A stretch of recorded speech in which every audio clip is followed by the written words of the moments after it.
So last weekend, as part of my budget mountain bike experiment, I took my YT Capra Core 1 to the newest bike park on the East Coast, the Ober Gatlingburg Bike Park. I wanted to see how well a budget mountain bike can perform in a bike park scenario. That way you're getting it up to a higher speed, taking it on some longer, faster runs, and just seeing how everything really worked together. I made a full video of that entire day, so if you want to see that, click the link right here. I'll also have it in the description as well as the comments below.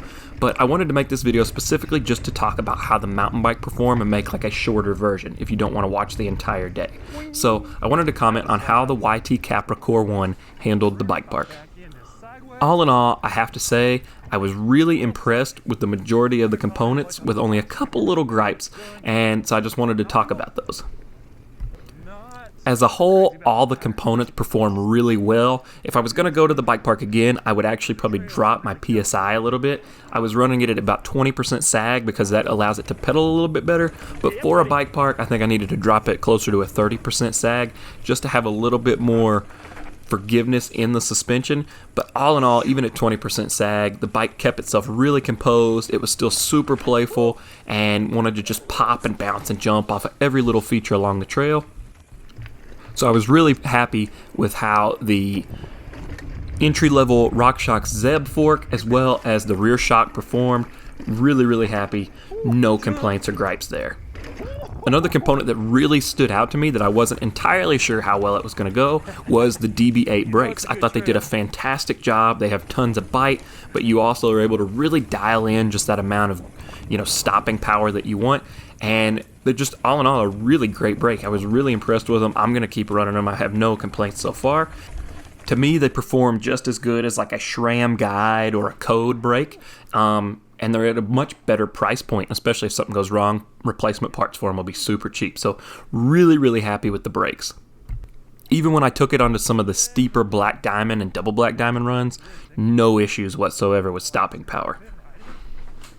Another component that I was unsure if I was going to leave on the bike, but so far it's been doing really well, is just the saddle. I'm really particular about what seat that I run on my bike, and I've come to love the fabric bike saddles. I have them on both my old mountain bike, my road bike. I really enjoy their seats, but so far the newer one on this YT Capra is a very comfortable seat, even all day, no butt pain, discomfort, which obviously in a bike park you spend the majority of your time standing, but so far every time I've taken this bike out, I found the seat to be really comfortable.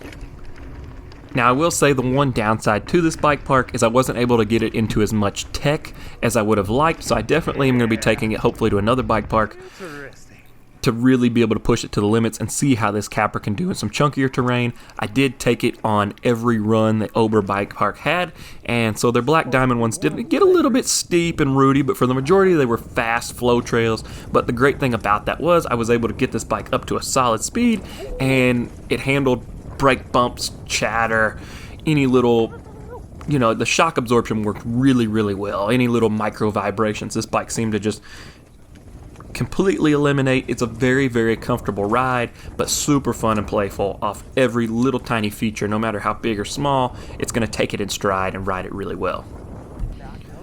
Even the drivetrain, which I've heard a lot of people say can be a little bit clunky where it is the more budget version of the SRAM Eagle, I thought it did a fantastic job. I never dropped a chain, I never had a misshift.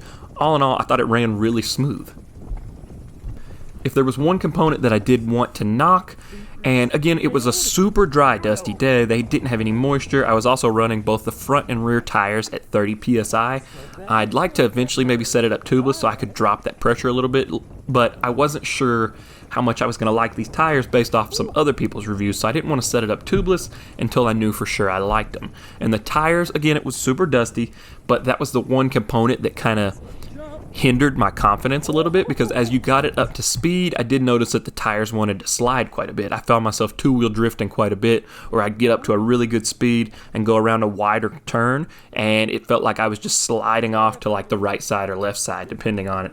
And so I couldn't go into turns and berms and stuff with as much confidence as I have on some other tires. So that's something I may be looking into upgrading, or if you are looking at this bike to use it as a bike park bike, definitely something you may want to consider. It does have the Maxxis Assegai and Minions on it. However, they are the lightest kind of trail version, and they're not running the, the double down or a downhill casing, or not the softest rubber compound either. So they're a great tire, they just don't offer as much grip as some of the other options. So that's definitely something I'm going to watch. I want to take it back to this bike park again, see if it has to do with the dust or it is more specifically the tire, which we are going back to Ober in September, so I'm going to be able to run it again. All in all, though, for the price point, this budget bike is still really blowing my mind. It's performing phenomenally in every scenario I'm taking it to. And if you want to check out this full day, again, I'll link it here. If you have any questions about the bike or want to see some other videos I've done with it, check out this next video or hit me up in the comments below. Thank you guys for watching. Smash the like button, and we'll see you in the next one soon.